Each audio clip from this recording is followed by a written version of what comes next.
big truck, tell them where this plane going. Now as we land in Montego Bay, it's like that, It's y'all. like Coming that, from y'all. Jamaica, you know that it's a fact, And it's y'all. a fact, The y'all. truck in Case Bay, now we rock and ride. Now we sippin' on Bahama Mamas when we ride.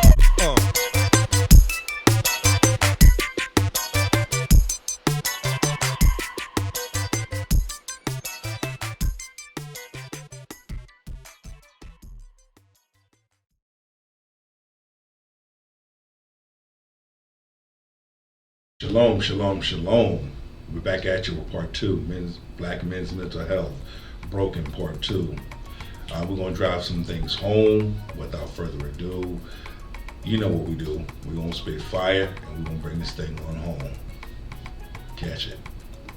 He said, yeah, you're not clinically depressed. You're emotionally exhausted. You're sad. You're angry. You're devastated, right? You're going through trauma. You're grieving, but it's not clinical depression. It's the unique experience of being a black male in this country. That right there, we hear just demonstrated as all those emotions. All those emotions that us black men carry. I know I had them. My time in the wilderness, I was going through each and every emotion possible. It was even a point in my time in the wilderness, I didn't want to deal with black women anymore. I was done. After what was done to me, unnecessary, and what I've been through, hell to the no. But see, I had a reality check too. Not every black woman is like that. But look who I chose. Look who I chose. See, I'm man enough to say this. I'm man enough to point fingers at myself. Look at the types of women that I've chose. I didn't do a lot of dating, but the few relationships that I've been in were black women and women of other color. But they all carried the same trait. And it resulted back to my relationship with my mother. So this is why I chose those types of women. And look at the result of that. So going through those emotions and then checking myself in the midst of my emotional state. Wait a minute, not all women are like this. Not all black women are like this. I need to stop choosing these types of women that think it's okay to take my love for granted. Think it's okay to mistreat me. Think it's okay to take my love and my kindness for weakness. Think it's okay to do whatever it is they want to do to me and I not know about it, because I will find out. That's not okay. Let me tap into my past and get some healing going on. I'm not asking you to give up on therapy. Just find someone who looks like you. Better yet, become the person you're looking for. You are your own solution. And I left out of his office feeling defeated, right? Devastated, right? Pissed. Walked out of it. Okay, no worries. I'll figure it out. Matter of fact, I'm not doing anything. 3 weeks later, I started to feel better. His words touched me spiritually, mentally, emotionally. I started feeling lighter. Right? Things started to make sense to me. He went on to say, go back to school. Let your journey be a part of your healing. And that right there, because I remember even going through counseling and having certain individuals that Elohim had used, had sent to me. Sister Tanya, Sister Derica Nova, Bishop Jarvis Hines, Minister Cameron, Brother Cedric, my spiritual mother, Mama Lakey, my father, even my mother. sent these individuals, Dr. Gerson at Genesis Counseling, sent these individuals to start sowing seed in me, start sowing into me, because they saw where I was headed. They saw the condition. I was broken. I was hurt. I was broken. I was in a fight for my marriage. I've only been married 14 months. I was in a fight for my marriage. But see, even in the midst of your storm, Elohim will send help when you call on him. He will send help. And the help that the type of help that he sent me helped me. I started feeling better. I saw things clearly. Started walking in my anointing. I was even able to have a clear understanding or comprehend why things happened the way that they did. And I'm glad that they did, because I was able to go back into my past and confront it and heal from it. Sometimes he uses things bad in your life for good. And those things that are bad that he used for good could also turn around and be your biggest blessings. Catch it. I think this is your purpose. This is what the last therapist told me. And that's what I did. That gentleman was a middle-aged white guy. So I did what he told me. Right? It makes sense. He said it's no accident you're here. He did it. Didn't necessarily train. He dropped out a PhD program so I can add D to that list of D's I started off with. Right? So I got back in school. I had nothing else going on. It changed my life. So now I spend my days supporting black males, those who care about them and love them, and those who are raising them with a unique approach to black mental health struggles. You see, the struggle is because black men are not being taken care of.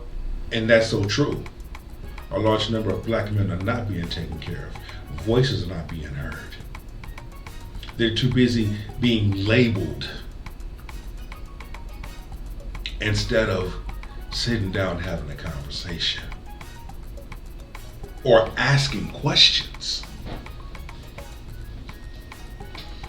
See, that comes back to how you doing today, brother? How you feeling? Are you in your right mind today? What's bothering you? Let's talk about it. Let's go have a cup of coffee. Share what's on your mind. See? We as black men need to do more of that instead of killing each other, treating each other like trash, downgrading each other, disrespecting each other. It's about kingdom building over here at the King's Table. It's about leadership. It's about everything that signifies what this line is about. That's what it's about when it comes to man, masculine man, the masculine king, walking in your anointing, walking in your truth. A way that really touch, moves, and inspire them, right? Black males, we don't do well with one-on-one, right? We don't like isolation. We definitely don't do well with labeling. In the hood, we call that name calling. We don't do well with that, right? We don't do well with code switching when it comes to our lives, right? And we definitely don't have time to break down our lived experiences from others who need some type of explanation before they can give us some colonized version of how we need to go about healing. So I set out to create a unique experience for black men to address the black male mental health struggle. You see, as black males, I found out we need some things. We know a lot. We just need it in a way that we can use our own language to get it, right? We know about breath work, right? We know about meditation. We know about yoga. We're even for the dialectical approach, the cognitive behavior approach, right? We're good with relationship and individual therapy. We'd rather have it in group, barbershop. That's where we're comfortable, right? Most of us have had some type of sport, so we get the importance of breath work. That's why, when I started the King's Table, one of the things to build on this platform is to have men discussions. And as time goes on, as I continue to build this platform, there will be times where I will have men discussions. Men will call in, men will chime in, and we talk about it. No judgment, no finger pointing, but have a place where you can come and you can vent, you can come and you can express, you can come and be vulnerable, you can come and open up, you can come and share. Because that's part of healing. When you're talking with a group of men and y'all share the same testimony and y'all lift each other up, y'all impact each other, y'all encourage each other, we pray together. Those are the things that a lot of men need that they don't have or not getting.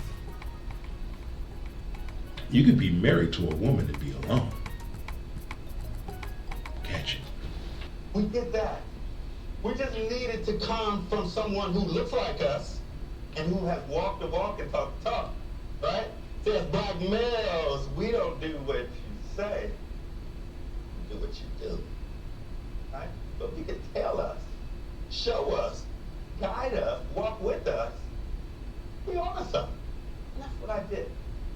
So, how does that look? How does that work in terms of sustaining the existing mental health industry? Well, we have to take more of an uncolonized approach to black mental health. We have to encourage one another that there's certain signs and symbols that are indicators of distress and not necessarily mental disorders or mental illnesses, right? But we need to be able to convey it to this unique group, black males, who have been born under racism. Because racism, aggression, and microaggression, born into that, make something of you, right? Come on. Church. When you start adding on debt, depression, and divorce, you get the picture. You have now become exhausted, right? Not necessarily a mental illness, but things are definitely out of order, right? So that's what we need. We need the existing practitioners to become culturally competent. And with that being said, as we take it on home, kings, live your best life. Be the best version of yourself for many to see. Most importantly, take care of your mental health, your spiritual health, your emotional health, and your physical health. It's imperative that you do those things. And when you come across a brother that is just like you, that is going through, in the midst of, or coming out of, give them that word of encouragement. It's amazing the little things that one does or says that will make a big impact in one's life. Shalom.